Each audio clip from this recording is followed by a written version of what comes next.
안녕하세요. 건강한 의사 사정윤 원장입니다. 우리 마음속에서 되게 소중하고 아끼는 것이지만 없으면 또 섭섭하기도 하면서 또 시원한 게 하나가 있습니다. 그건 바로 생리입니다.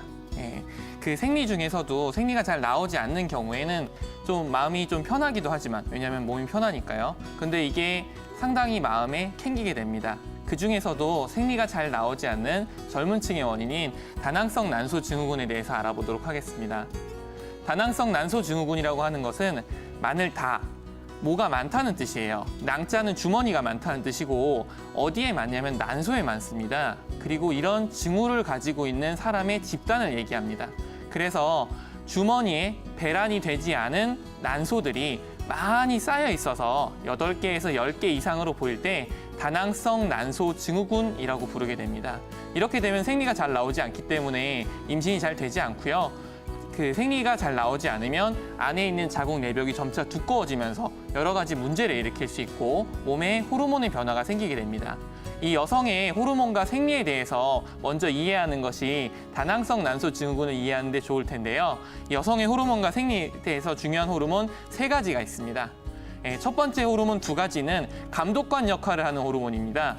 그래서 서울에서 와서 난소를 만드는 공장을 감독하는 공무원 호르몬이라고 보시면 됩니다. 그중에 FSH는 난자를 키우는 역할을 하고 LH는 배란을 시키는 역할을 합니다. 이 다낭성 난소 증후군에서는 난자가 굉장히 많아진 것처럼 보이게 되기 때문에 LH라고 해서 배란시키는 호르몬이 와서 자꾸 너 왜 배란 안 시켜? 라고 하게 됩니다. 그래서 혈액검사상으로는 이 LH가 FSH보다 2배 이상 높아지게 되고요. 두 번째로는 배란 대통령 호르몬이 있습니다. 제가 한번 배란돼 보겠습니다. 그래서 수정이 되어서 우리나라에 꼭 필요한 인재가 되겠습니다. 라고 하는 호르몬이 배란되고 싶은 난소들에서 나오게 되는데요. 이 난자들이 굉장히 많이 쌓여 있기 때문에 이 수치가 높이 올라갑니다. 간혹 난임 부부로서 병원에서 검사를 받으신 분들이 자기 나이보다 아주 어리게 난소 나이가 나왔다고 좋아하시는 분들이 있는데요. 이런 경우에는 다낭성 난소 증후군인 경우들이 있습니다. 그렇게 되고요. 그 다낭성 난소 증후군의 유형과 각각의 치료법, 생활 습관에 대해서 알아보도록 하겠습니다. 첫 번째로는 체중 증가형으로 생리가 불규칙해지는 경우가 있습니다. 체중이 많이 증가를 하게 되면 우리 몸에 있는 인슐린에 대한 저항성이 올라간다고 합니다.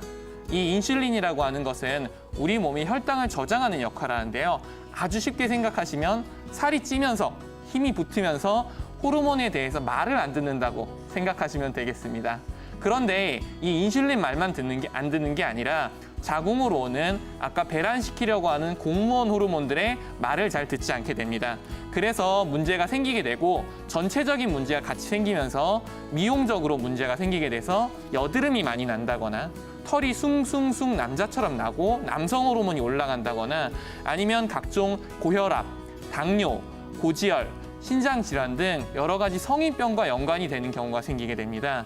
이런 경우에는 다이어트 식습관을 맞추시고 여러 가지 운동을 하시고 스트레스를 줄여주시고 담배를 끊고 여러 가지 생활 습관을 줄여서 살을 쭉 빼주셔야 생리가 다시 한번 나오게 됩니다. 또 두 번째 타입은 난소가 허약해지면서 난소가 제 기능을 못하게 되는 건데요.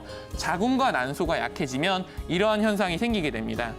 과로하면 생리가 불규칙해지고 잘 나오지 않는 분들이 있고 피부가 영양분이 없어서 건조해지고 머리카락이 빠지고 손발도 건조해지고 생리가 나오더라도 생리량이 부족한 분들은 자궁과 난소의 기능이 팍팍 떨어져 있는 경우가 많습니다. 또한 어렸을 때부터 유전적으로 문제가 있었는지 첫 생리 때부터 불규칙했거나 아니면 피임약을 오랫동안 드셔오신 분들은 이 생리가 잘 회복되지 않아서 오랫동안 치료를 하셔야 합니다. 그리고 마지막으로는 스트레스형으로 생리가 불규칙해지는 경우가 있습니다. 이런 경우에는 여러 가지 몸의 증상들이 같이 나타나게 됩니다. 단순히 생리만 안 나오는 게 아니라 머리가 지끈지끈 아프거나 가슴이 답답하거나 목이 답답하게 뭔가 걸려서 하고 소리를 내게 되거나 아니면 소화가 잘 안 되고 명치 끝이 꽉 막힌 것 같고 장에서 계속 설사를 하고 그리고 자주 소변을 보러 가는 등 사람 몸으로 봤을 때 이 앞쪽 판에 해당하는 증상들이 무자비하게 아주 우리 몸을 괴롭히게 됩니다. 이런 현상이 있을 때에는 스트레스를 반드시 떨어뜨려줘야 우리 몸에서 생리를 조절하는 호르몬과 자율신경계가 안정이 되게 됩니다.